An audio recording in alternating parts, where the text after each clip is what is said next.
Welcome, this is Najma Minhas with Global Village Space.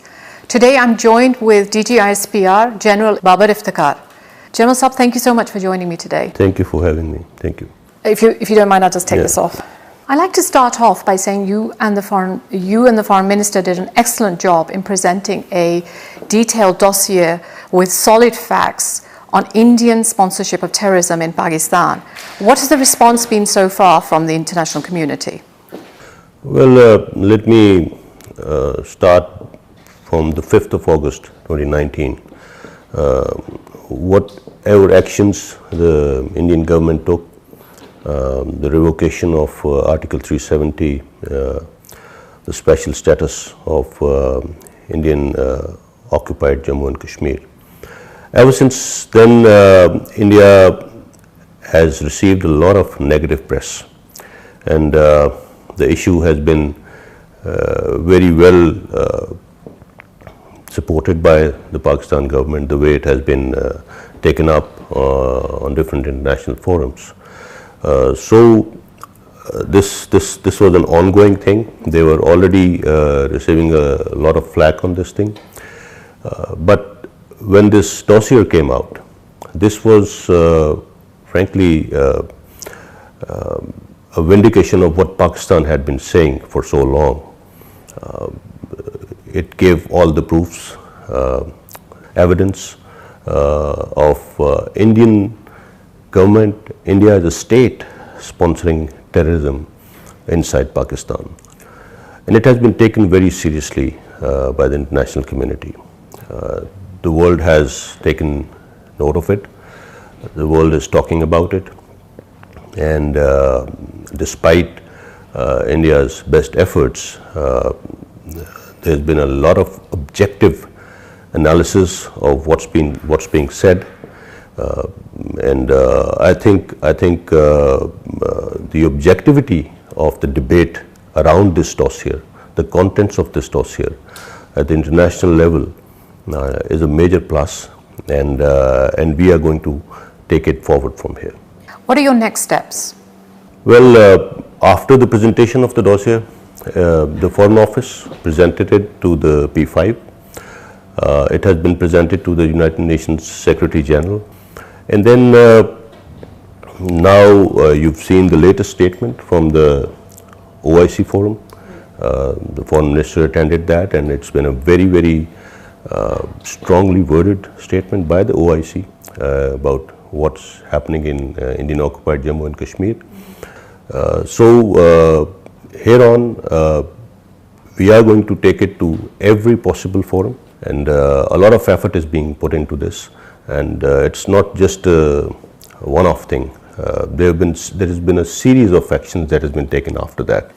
So one of the things I found most shocking in this dossier was the anti-CPEC cell, which is directly reporting to the Prime Minister Narendra Modi. Yes.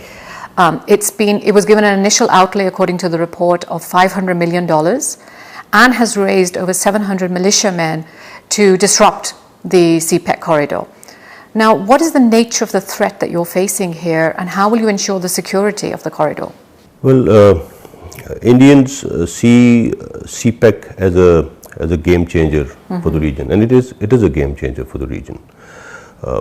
It's offering connectivity to the whole region, and with that, Pakistan becomes a connectivity hub for this whole region, and I think this is a game changer in the sense that this project has the ability, the potential to bring prosperity to this whole region by connecting everyone. It's not just a north-south thing. So and for Pakistan, it's basically an economic project. And that's what the project's name also says, China-Pakistan Economic Corridor. So the kind of threat that it is facing from the Indians is obviously they've started with the security threats that we are facing. There's a lot of terrorist activity going on around it, and they've also started bringing in some very strange arguments about where it starts from and where it ends, and how Indians are not very comfortable with the project passing through certain territories in Pakistan. So the security threat around the project and different stages of the project, it has actually been increasing with the passage of time. Somewhere Indians decided that there is a timeline beyond which this project becomes irreversible. Okay. And they feel that the progress of this project must be retarded as much as possible so that it doesn't cross that timeline, and it can be somehow reversed. You're saying that Indians fear this project as a game changer, and that it'll bring prosperity to the region. So I can clearly understand this. Are you saying that Indians are against the prosperity of the region? Is that why they're destroying CPEC? Because if they're not willing to let this project progress, then that's what they're trying to do over here. The dossier also mentions that there are terrorist camps in Afghanistan. Have you had conversations with the Afghan leadership over this? We keep having these conversations with the Afghan leadership. There's a proper mechanism about it, and frankly, we've always acknowledged that the Afghan government has capacity issues, because of that, we've never really blamed the Afghan government for what's happening from the Afghan soil. So we keep sharing this information with them, and it's a regular thing. And similarly, the kind of information that we've revealed in this dossier, that has also been shared at the appropriate levels. So connected to this, since this particular zone is also being used to target the CPEC, what we have done to keep this project secure, we've raised 2 divisions for the security of this project. And other than that, we have about 8 to 9 regular regiments also protecting this, the corridor, the project at various locations from wherever it is passing through. And in addition to that, there are paramilitary troops which are also deployed. So we have taken every possible measure to keep this project secure. And our Chinese partners are also very satisfied with the kind of security measures that we have taken. And what they are really targeting is the international image of Pakistan. Okay. When they try and target CPEC, there have been the terrorists who are being used to target this project are continuously targeting the Chinese manpower involved. They try to do that. They are trying to target the local labor also who are working for this project. So there are a lot of dimensions to the kind of security threat that this project gains. But Alhamdulillah, the kind of measures that we have taken, they've not even been able to retard the progress of this project. They've not been able to dent it, and it's progressing more every day. Okay, I'd like to bring you to the LOC right now. We're seeing high levels of LOC violations by India, also including use of heavy military equipment, which we've never seen happening there before. Diplomats are talking about a new grand design. What are your thoughts? Well, the design here, to put it simply, is to externalize what's happening inside India. Now, I won't go to what's happening on mainland. The whole world knows about that. Well, as far as Indian illegally occupied Jammu and Kashmir is concerned, India has been continuously trying to tag this indigenous freedom struggle with terrorism. And these and whatever measures they're trying to take over there, the kind of increase in intensity and lethality of the ceasefire violations, as you see nowadays, well, it all started from 2014, and I think 2019 and 2020, these 2 years I've seen the maximum number of ceasefire violations, and I believe maximum number of casualties also. What they're trying to do here is that, as I said, they're trying to connect this freedom struggle with terrorism, and terrorism they're trying to connect with infiltration, so-called infiltration from Pakistan. We've been taking diplomats, media to the line of control where they've seen it for themselves. There is no way that any kind of infiltration can take place along the line of control, because the kind of counter-infiltration grid that they have, because of the kind of deployment that they have along the line of control. You need to understand, I mean, there are about 9 lakh Indian soldiers inside Indian occupied Jammu and Kashmir, and look at the kind of deployment that they have on the line of control. So the complete Pakistan army is about 6 lakh. So 9 lakh people in Indian occupied Jammu and Kashmir, soldiers. Local political leadership of Indian illegally occupied Jammu and Kashmir have also said that if everything is hunky-dory, why do we have, why is it the most militarized region in the world? Right. So what they're trying to achieve from these ceasefire violations is that they are trying to divert the attention of the world towards Pakistan.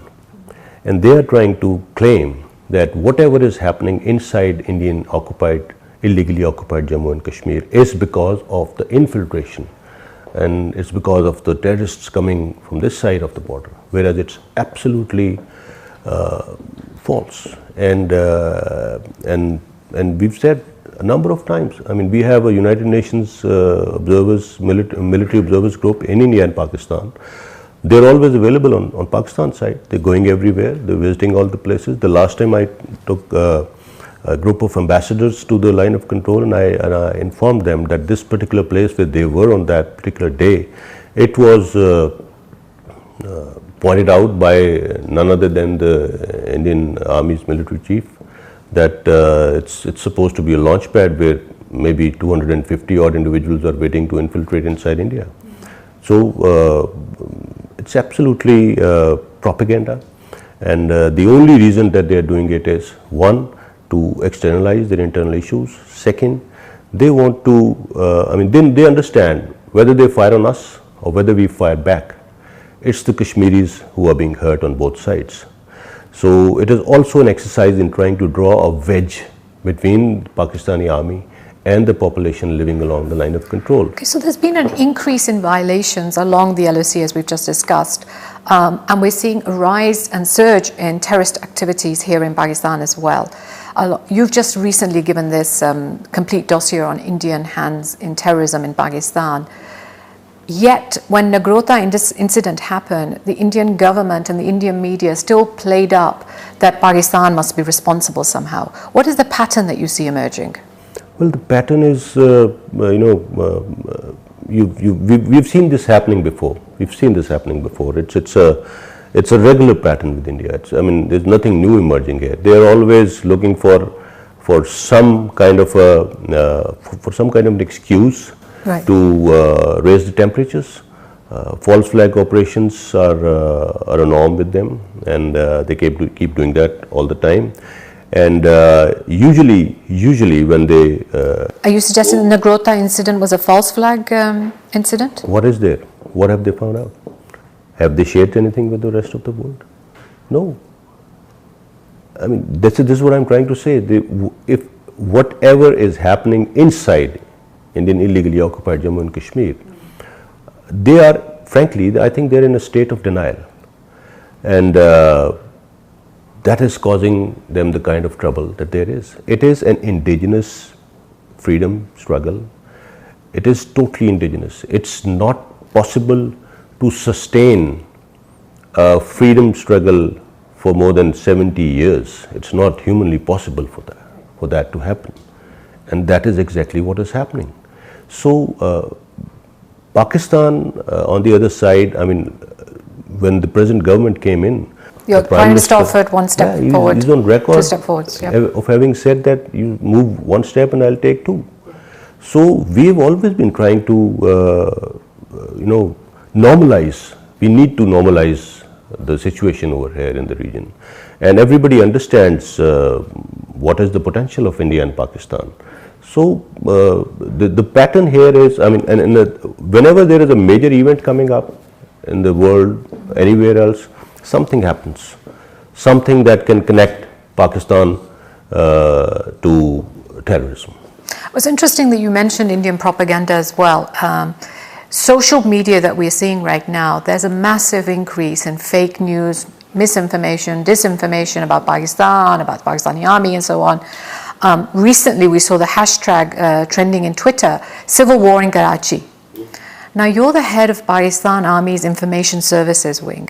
How do you intend to counter this? Can you do anything to counter this? Well, it's a major challenge, especially what's happening on the social media. And again, the best way to handle this is transparency. The best way to handle this is not leaving any information voids. The best way to handle this is passing on credible information. And that's exactly what we are trying to do here. And again, even on social media, when we try and dig out where is it coming from, most of the accounts are Indian accounts. Only recently they've been, I think they've unearthed a major effort by the Indians in the form of EU Disinformation Lab, and the way they've been trying to prop up different issues across the world. So unfortunately, it's a major onslaught, and it's a major part of the 5th generation warfare. In case of Pakistan, I think Pakistan is being subjected to this 5th generation warfare and hybrid applications in a massive way, and we are aware of that. Can you give any incidences? Can you share anything? About on the 5th generation, some instances maybe that you've look identified. at this, when we talk of 5th generation warfare, my understanding is that you use all elements of national power within a particular state to concentrate on maybe 2 or 3 major spheres. In our case, probably it's our economy is being targeted, and the other part is the information domain.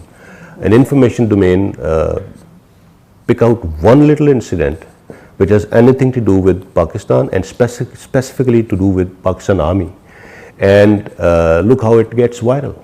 There've been several hashtags in the last 6 months that were even reported, very trivial news, which were even reported by international news organizations, and they were pushed vehemently by the Indian accounts. The kind of links that you find on social media of some negative press going for Pakistan, 90% of that is coming from Indian websites. So there are so many examples. Like you just said, civil war in Karachi. What happened? There was nothing on ground. And then, and I think by doing this, Indian media has also lost its credibility to quite an extent. And the whole world is recognizing that. When we're looking at the 5th generation warfare, in which particular domain has India been targeting Pakistan? Well, to put it simply, I would say in the diplomatic domain, in the information domain, and of course the military engagements that they are doing, what's happening on the line of control, in economy, in the economic domain, financially, and in lawfare. So these are different domains that they are targeting Pakistan in. And you can see this practically unfolding everywhere. May it be their lobbying before we go into FATF plenaries, may it be they're trying to use their influence at the United Nations Forum or different other forums in the world. It's everywhere, and basically what they're trying to do is they target Pakistan from different directions to slow down the kind of progress, the kind of trajectory that Pakistan has for the future. Okay, so I'd like to take you to a slightly different field. The United States and India are developing a close strategic relationship, especially in the Indo-Pacific. Recently, they signed the Becca deal. Limoa has been signed before that. Along with this, Indian military spending is at all-time highs. Currently, they're spending $71 billion.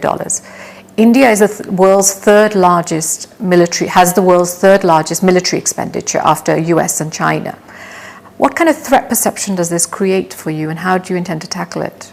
Well, the threat perception in our case is very clear. India is aiming at equipping herself with high-tech material, and that's what these agreements are offering. Whether it's weapon systems, whether it's classified information. So I believe if we talk of the region, whenever conventional balance is disturbed, the balance of power as we call it, it leads to other avenues. So in our case, as far as we are concerned, I think the differential of defense spending between India and Pakistan is almost 1 to 9. But we are absolutely prepared for what we have in front of us, and we are aware of what they are acquiring, and what we want to, what we keep telling the international community and our friends in the rest of the world is that international community has to understand that any major disturbance in the balance of power in South Asia will be a major disaster for not only for the region but also for the rest of the world. So this balance of power must be maintained at every level, and the more it is disturbed, the more it gets lopsided, the more dangerous it becomes. I'd like to take you to the western border now. Pakistan Army has been doing clearing operations there for the past decade. You've been securing the borders. How far are these initiatives, and will they actually give us long-term security? Yes, I think we've come a long way on that account. As far as the western border is concerned, our aim has been to ensure better management of this border. So we've, after we were through with the operations that we were doing, right now there is not a single inch of our land along the western border which is not being manned by our soldiers. So then we started off with the fencing, because it's a very porous border, and it was a major undertaking. But alhamdulillah, right now we've fenced about 83% of the Pakistan-Afghan border. So by the end of this month, inshallah, we would have completed that. We are hoping completed the Afghan-Pakistan border. Pakistan-Afghanistan part of the border that falls both in Khyber Pakhtunkhwa and Balochistan. Are you going to be going down towards Iran? Have you started? Yes, as far as Pakistan-Iran border is concerned, 30% of it has been fenced so far, and I believe by December 2021 we will complete that also. Now there are just a few places in between which are snow-clad most of the time, so and the terrain over there is it's really difficult. Now those areas will be manned in another way, but we are trying to fence 100% of our west. And is this going to give us the security that we're looking for? Absolutely. We are going to. It's going to give us security. It's going to stop the smuggling of goods and narcotics, and it's a major dividend. It's a major dividend that we're going to get out of this thing. Then the border terminals that we are making over there, 2 of the border terminals will be absolutely international standard in Chaman and Torkham. Right now, 5 are functioning. So the passage on both sides, it's going to be absolutely regularized, formalized, and this is going to be a major breakthrough for us after we've fenced the whole border. It's already paying the dividends. It's already showing. Have you done any calculations as to maybe how much terrorism has been reduced by because of the fact that you've boarded this fence? I think I won't go into the percentage of it, but the number of incidents has decreased massively. The number of casualties have decreased. Yes, of late we've seen some surge in some activities along the border regions, but it has other connections, as I revealed in the dossier that we gave. There's been a massive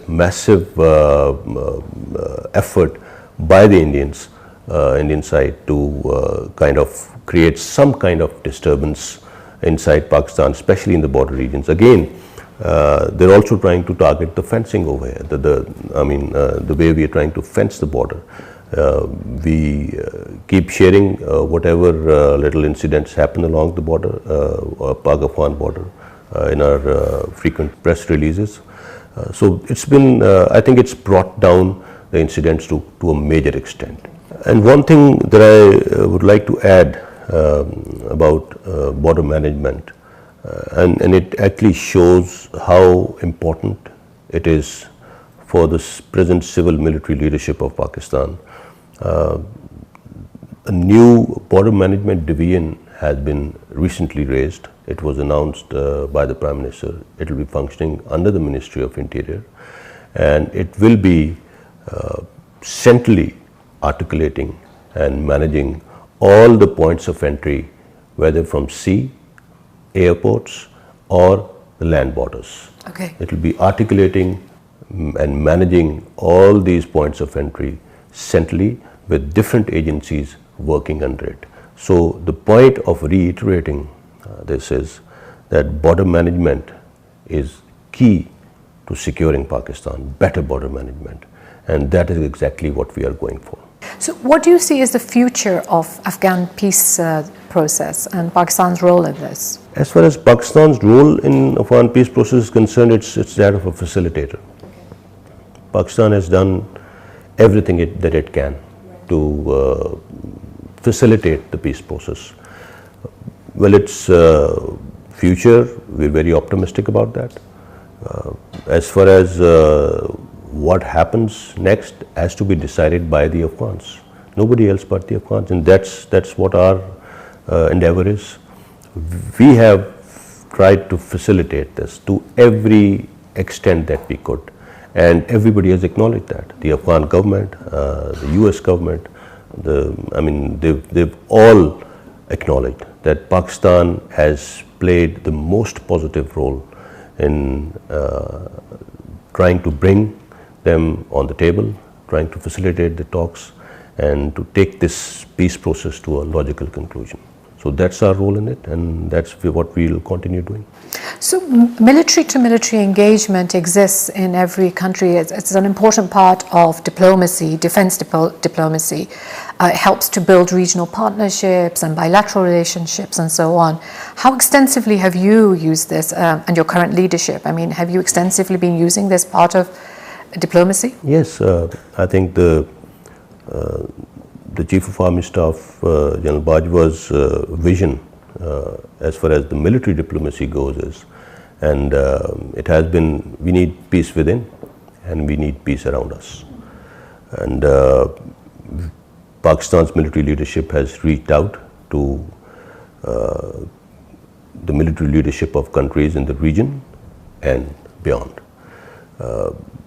And it has really been received very positively, and we've had number of advantages from this thing. Our military engagements with the Chinese, our military engagements with the Gulf region, our military engagements with the United States, Russia.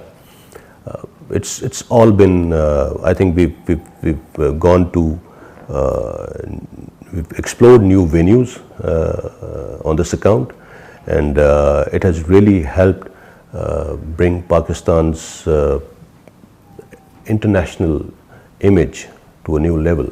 So the outreach, as whether it's for training, whether it's for different other exchanges at the strategic level, and whether it's for defense equipment, buying and selling, I think it's in all the avenues. It's been very positively received, and it's brought us a lot of dividends on that account. Okay, so I'd like to ask you, my final question is, Pakistan's now going through the second wave of corona. We've seen a very strong institution, NCOC, being created during this period, which has done a fantastic job, being applauded all throughout the world on how it's managed this in Pakistan. What has been the Pakistan Army's role in supporting it? Right from the day one, Pakistan Army has been part of every effort that has been undertaken by the government, by the people of Pakistan to control this. You've talked of NCOC. I'm sure you may even have visited the place. It's being manned by the military and their civil counterparts. When this setup came, it was when we came up with the setup. The idea was to better articulate the resources.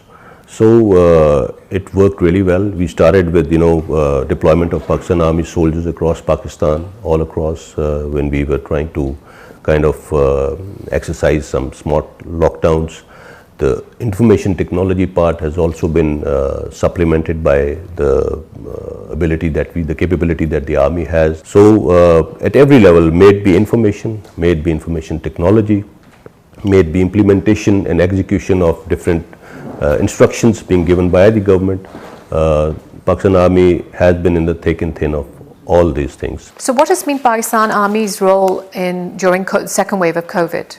As far as the second wave is concerned, I believe ever since we started fighting this pandemic, there's been a lot of capacity building, and we've enhanced our ability. We've been able to enhance our ability to fight this in a better way. So the second wave, as it has come in, we should be tackling it well, and as we go through it, I must acknowledge the role of the frontline workers who have fought through this and who are again on the front lines. And I would also like to make a special mention of how the media has helped in educating the masses about what this pandemic is all about, and how to keep yourselves safe in these circumstances. I think Ispr, being the information arm of the NCOC, I think what we've seen media, the way they've contributed, I believe the kind of campaigns that we've been able to run on different channels during this pandemic, it goes in billions of rupees, and it's been free of cost.